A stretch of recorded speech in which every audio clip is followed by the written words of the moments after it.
सदर प्रखंड के महदह पुलिस केंद्र के समीप स्थित महाशक्ति कालरात्रि नवदुर्गा धाम में 6 दिनों तक चला श्री राधा कृष्ण प्राण प्रतिष्ठा एवं श्री लक्ष्मी नारायण महायज्ञ महामहोत्सव रविवार को पूर्णाहुति और विशाल भंडारे के साथ श्रद्धा और भक्तिपूर्ण माहौल में संपन्न हो गया।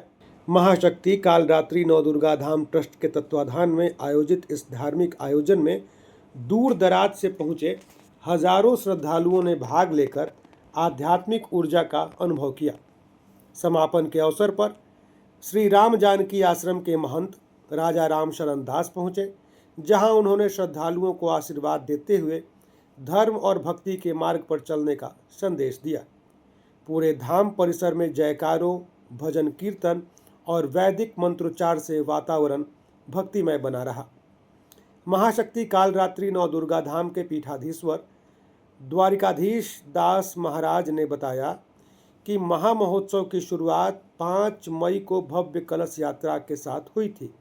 इसमें बड़ी संख्या में महिला पुरुष श्रद्धालुओं ने भाग लिया। आयोजन के दौरान प्रतिदिन सुबह रासलीला, शाम में श्रीमद् भागवत कथा तथा रात्रि में रामलीला का मंचन किया गया, जिसने श्रद्धालुओं को देर रात तक बांधे रखा। उन्होंने बताया कि श्री लक्ष्मी नारायण त्रिदंडी स्वामी महाराज के श्रीमुख से श्रीमद् भागवत कथा वाचन श्रद्धालुओं के लिए आकर्षण का केंद्र बना रहा। वहीं हरिद्वार से पहुंचे अमित भारद्वाज ने वैदिक रीति रिवाज और मंत्रोच्चार के बीच महायज्ञ का संचालन कराया। महोत्सव के अंतिम दिन पूर्णाहुति के बाद आयोजित विशाल भंडारे में हजारों श्रद्धालुओं ने प्रसाद ग्रहण किया।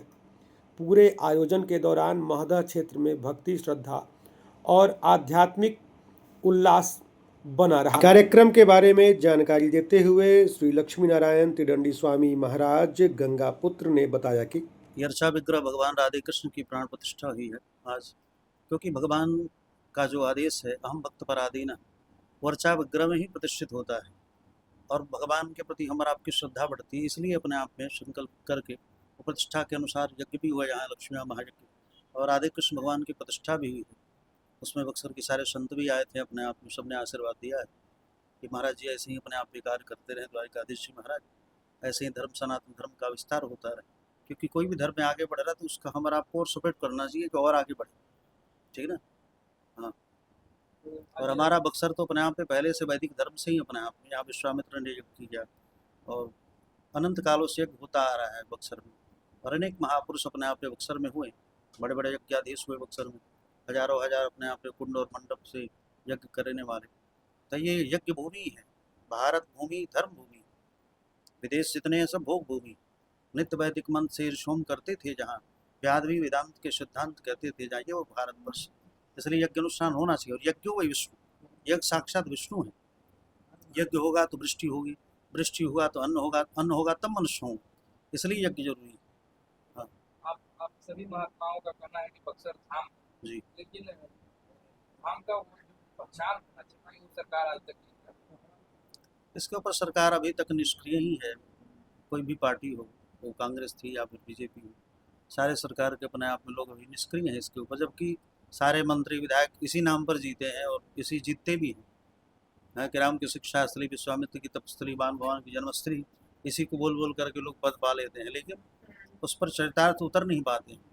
जबकि बक्सर ऐसा धाम है, 12 कोस में फैला हुआ हमारा सिद्धाश्रम बक्सर, जो काशी से भी श्रेष्ठ है। लोग इसकी काशी से तुलना करते हैं, लेकिन काशी से श्रेष्ठ है। भगवान वराह स्वयं कहते हैं, सत्यम सत्यम पुनः सत्यम भुजमच्छायते सिद्धाश्रमम समम तीर्थम न भूतो न पश्यति। ऐसा तीर्थ न हुआ, न आगे चल करके होगा, ऐसा श्रेष्ठ बक्सर।